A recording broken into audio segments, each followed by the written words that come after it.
humanist perspective presented by the New Orleans Secular Humanist Association, following our few principles of humanism. We're committed to the use of science and reason for understanding the universe and for solving human problems. We're skeptical of untested claims of knowledge, but we're open to new ideas. We are concerned with securing justice and fairness in society and in ending intolerance and discrimination. We are committed to the total separation of religion and government. We affirm humanism as a realistic alternative to the theologies of despair and the ideologies of violence. We reject the concept of an afterlife and believe in living a full and rewarding life here and now. We value and respect each individual's right to judge and lead their lives according to their own position, as long as it's respectful of other people, living in a free society. We hope you enjoy today's program and others in the weeks to follow. Hi, I'm Harry Greenberger, host for this show for many years, and today I want to welcome back my guest, Dr. Hans Gruenig, who on two prior shows has talked to us about Buddhism and about meditation. And today we're going to talk about an entirely different kind of subject. And Hans, I welcome you back to our show. Thank you for coming. Now you understand that Dr. Gruenig is in the Department of Philosophy at Tulane University. But today we're going to talk about applied positive psychology. Now, tell me about how a philosopher gets into psychology. Very good. Well, thanks once again for having me as a guest. And actually, it turns out that this is not as different from the other two programs that we did as you might at first think. I got interested in applied positive psychology because I discovered that they were running studies on meditators and showing that there were measurable benefits to different kinds of meditation. So that was what first got my attention. It's one thing to have people's personal reports. It's another thing to have studies with control groups and all of that. And I'm generally a fan, I would say, of science and wellness. And this is an area that has developed really just within the last 15 years. It's a relatively new field. Clinical psychologists, so they're psychologists, well, I guess theoretical and whatever else, but you're talking about psychologists who in fact do consulting to people who have some problems. Is that what we're talking about? Well, it could be used in that domain, but let me explain. I'll give you sort of a thumbnail sketch of what I mean by positive psychology. Okay. So this is a way that it's sometimes explained. It's a little simplified naturally, but historically, the majority of research in psychology has focused on pathology, trying to identify different kinds of pathology, understand what the causes of pathology are, how to treat those pathologies, and how to get people who are in those states of depression or anxiety or what have you back into normal psychological limits. So if I drew in the air here sort of a spectrum, right? And at one end of the spectrum, we have more pathology. In the middle, we have a spectrum from, being maybe a little bit depressed or a little bit off in some way into greater and greater well-being. And at the very strong other side of the spectrum, something like flourishing, human flourishing, really joy and happiness and meaning and enlightenment and those kinds of things. If you had a spectrum, the majority of the work in psychology research has gone into helping people who are down at this end struggling with some difficulties, mental, emotional difficulties, and trying to help them get back somewhere into that normal middle range. Positive psychology tries to ask the question, what if we applied the tools of science and tried to identify practices and perspectives that help people who are already somewhere in that middle zone, but want to move further in this direction, want to move towards greater flourishing, greater happiness, greater meaning, and so forth. Now, it turns out that many of those things also help people back here, but this is largely a new enterprise in psychology research. I would think most people would like to improve their level of happiness in some manner. Let me tell you about my experience with psychology. Back in another era, I was at the Florida State University, and I was getting a master's degree in psychology.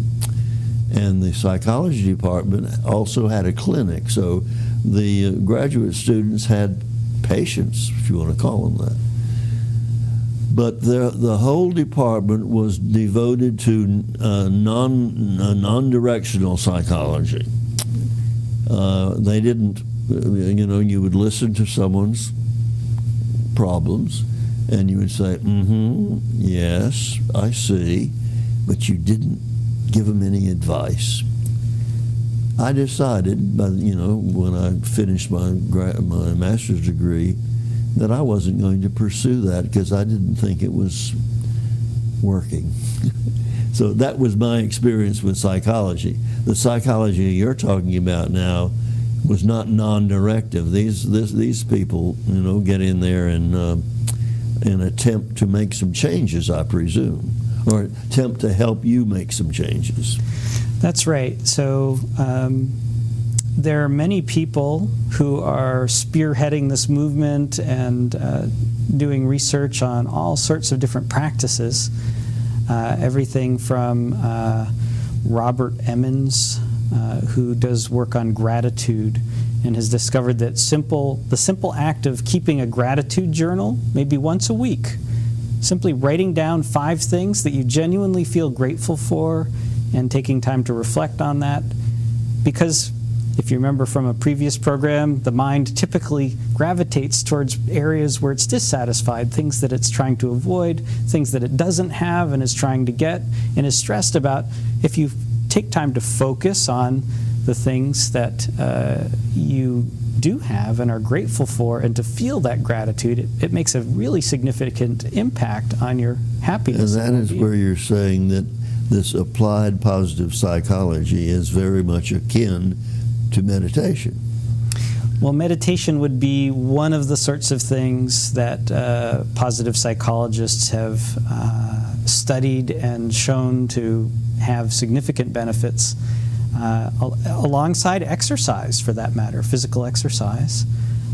They've shown that physical exercise, on average, this isn't going to hold true for every person, but on average, it has the same level, exercise program of a certain level, has the same effect as an antidepressant, like an SSRI. And it has a lot of health benefits that doesn't have, right? All the benefits of exercise. And if you stop both the SSRI or the antidepressant and the exercise routine, the occurrence of depression coming back is higher in the people who are going off of the antidepressant than the people who are stopping their exercise.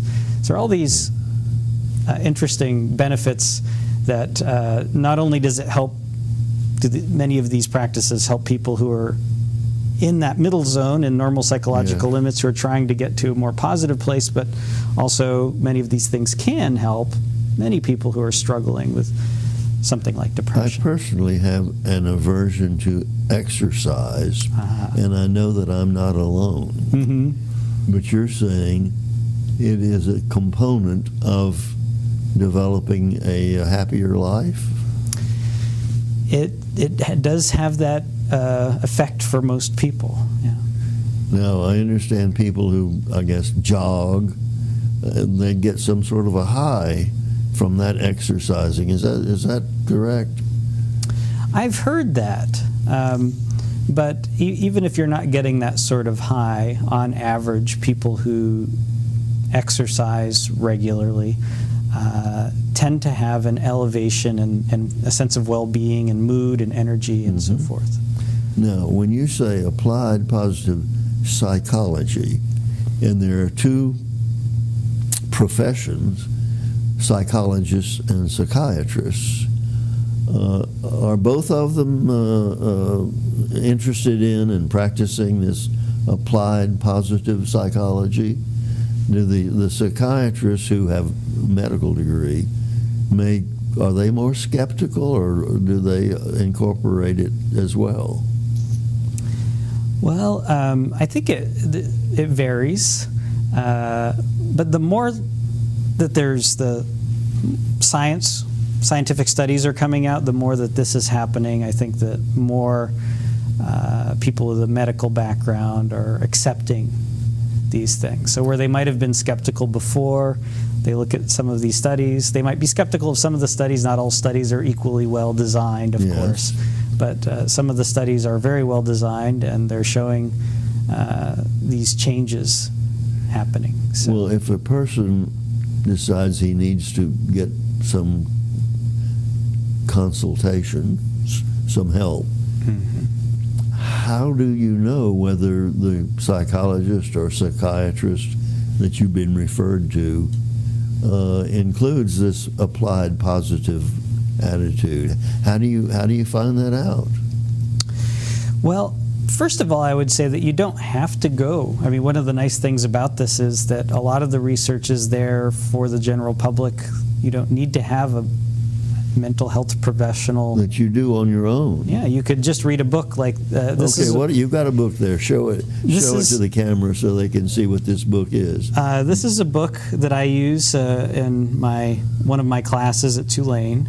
It's by Sonia Lubomirsky, who is a professor at University of California at Riverside, and she goes over some of the research and concepts of applied positive psychology and gives practical exercises or activities, and then she talks about finding the ones that fit you. So if you don't like exercise, maybe you like meditation, or maybe you like gratitude, or maybe you like nourishing social relationships, or there's a whole spectrum of practices. Now the How of Happiness, and you say you use that book. In what class would that book be used? Well, in the fall, I'll be teaching a course at Tulane for incoming freshmen called Happiness and Human Flourishing, which is on applied positive psychology, giving those incoming freshmen some concepts and tools and experiences. I'll have them actually do some of the practices and journal about it, and hopefully they can make use of that knowledge while they're going through all the stress of university life. And this is the Department of Philosophy in which you're teaching this course? Actually, this class is for the TIDES program, which is the Tulane Interdisciplinary Experiential Seminar Program for incoming freshmen, which is through the undergraduate division of Tulane. So it's not technically under the auspices of the philosophy department. I see, but someone had to select this as a course and engage you to teach it. If it wasn't the philosophy department where you work, who did that? I proposed it to the dean of the School of Undergraduate Studies. I see. Who oversees this. But you had to create a course, or is that course being taught elsewhere? I created. I see. Well, congratulations on getting them to accept your creation. This is going to be in the fall. I've taught it twice before, and I'll be teaching it again in the fall. Oh, very good. And you get a fairly good number of students who sign up for that, or is it a requirement? It's an option, and there are always more students than spaces who want to get in. So. All right. Now we're talking about the how of happiness, and we covered some of the means of reaching happiness. Are there some others you want to talk about? Sure. So I'll say something about the cover of this book. Okay. So on the cover of this book, you'll see there's a pie. And the pie has a chunk missing. Uh-huh. A little less than half. Right. And what this pie represents is half of the pie, according to the analysis done by Sonia Lubomirsky and some of her colleagues, half of the pie, that represents half of our happiness potential. That is, on average, 50% comes from our genetics. So some people are born with a very buoyant personality. Uh-huh. Well, that you brought in a new element here. Some people are born with a, maybe a little more low affect level, something like that. When you see a very young baby that smiles all the time, is that going to continue into adulthood? I can't say for certain. I don't know. But you're talking about genetics, that some people are prone to happiness more than others. Yes. Okay. So half of the pie is genetic. 10% of the pie is the average ups and downs of daily life. Count that. The ups and downs of daily life. We're not talking about big life-changing things, but the everyday ups and downs. That's about 10%. And then 40%, up to 40%, would be other sorts of practices. What we tend to do is think that 10% is where all our happiness is going to come from. And we fixate on that 10% of the regular ups and downs. Can I get this new car? Can I get this bathroom remodeled? Can I can I avoid this thing over here? And we tend to ignore the things like exercise and meditation and nourishing social relationships as being the most powerful source of happiness. So that's a point that Sonia Lubomirsky makes that I thought might be interesting to the viewers. And then what sorts of practices make up that 40% or up to 40% of that happiness pie? Well, we talked about gratitude, for instance. Not only simply tuning into what we're grateful for, but expressing it. So they've done studies where they have participants write a gratitude letter, 300 words, something like that, just a page, to someone that had done something very kind and helpful, but they'd never properly thanked that person. And you do that, and that makes you happier. You write the letter, and then you go to them in person and you read it. And Martin Seligman, one of the founders of this movement, one of the people who spearheaded this movement, says everybody cries. Typically, when this happens, if you're really sharing true gratitude with someone, and they've found that they can measure the effects of this a month later, that it has an uplifting effect. It's that potent. It's that potent. Well, now, how does this affect the difference between introverts and extroverts? Are the extroverts happier people than the introverts? That's a good question. I don't know the answer to that question. Oh, well, I'm sorry I asked it. All right. Well, tell us more about how to get happy. Other practices that they've done studies on include acts of kindness. So, for instance, they did one study where they gave participants $20 and said, okay, you can either spend this money on yourself or you can spend it on someone else. And so they let them go do this, and afterwards they looked into, well, how do you feel about spending that $20? And the people who gave something, bought something for someone else, Yeah. felt much happier about. In other words, it's more blessed to give than to receive. Mm-hmm. And that holds up. You're saying that. That's not just a saying. That's right. And of course, all of this has to be balanced. It's not like, okay, so now just give away everything that you own. Mm-hmm. But within reason, there are things that you can do to be helpful to others. And this is a source of happiness and well-being and meaning.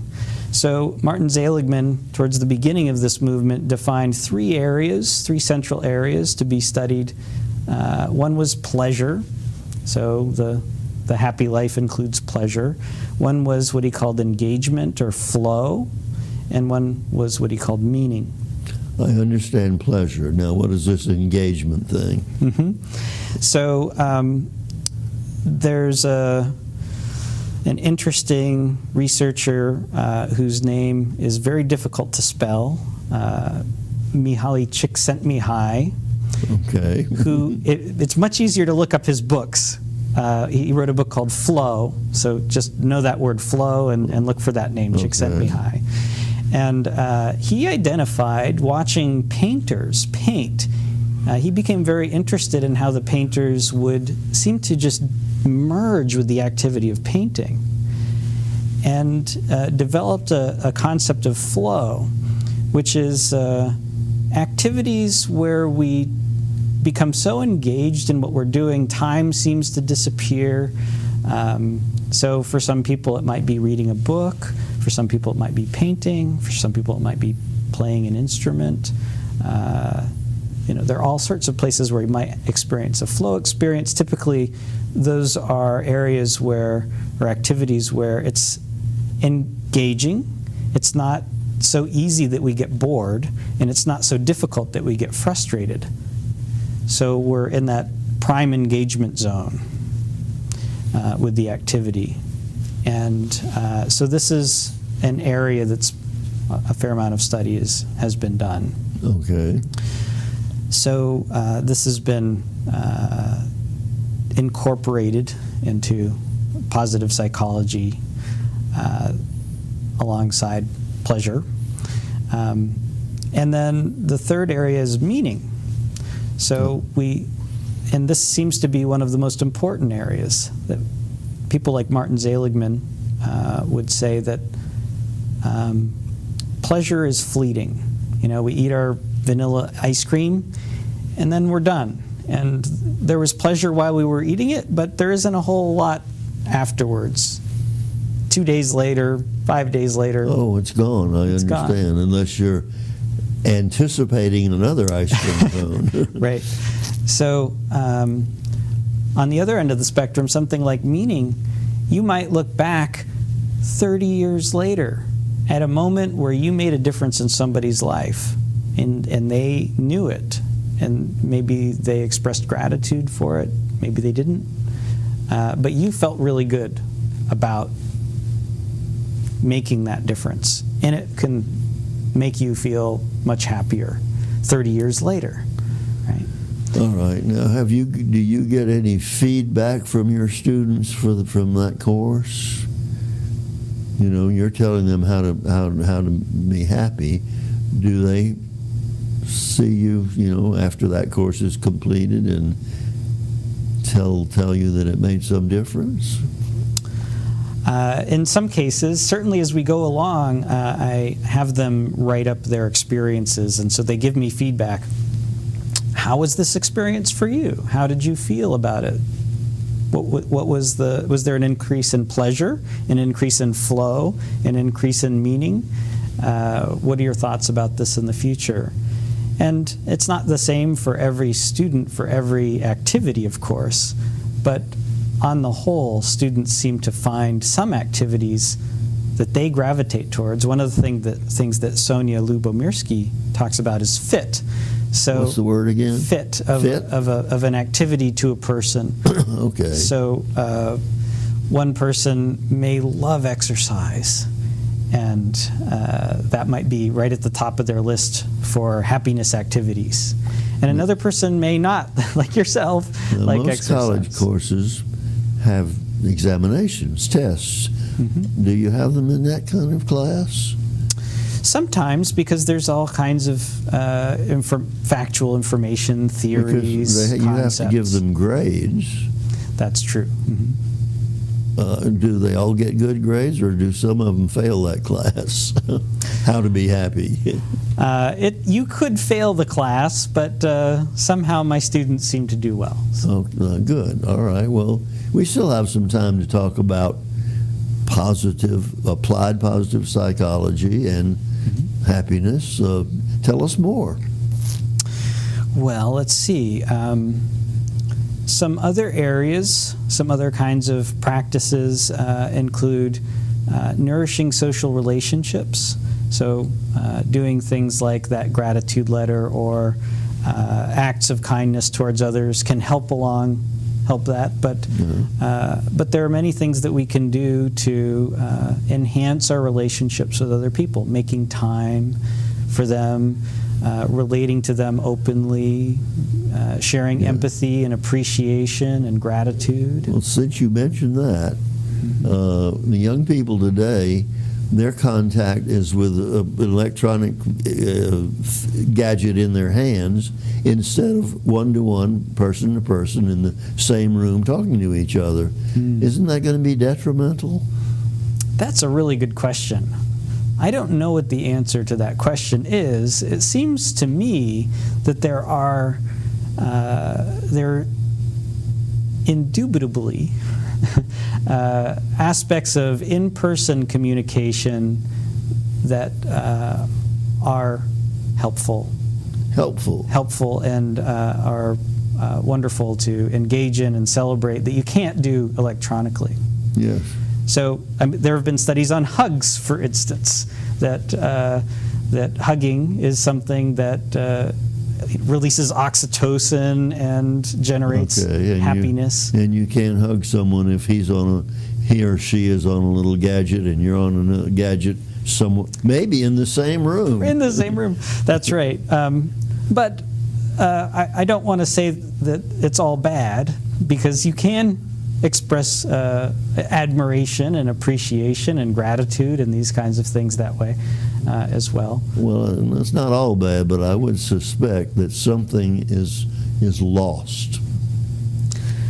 Yeah, I would not want to be limited to that form of communication. Well, it's a whole generation that I really, am unacquainted with, but I do, and I see older people also walking around, texting and things other than person-to-person relationships. Well, I think our time is almost out. You got another word or two you would like to pass on? Well, our time is up. I wish our viewers well, and may you find happiness. We want to thank you all for watching this show, and I'm sure that it has given you something to think about, which we try to do on every show. And so come back and see us again.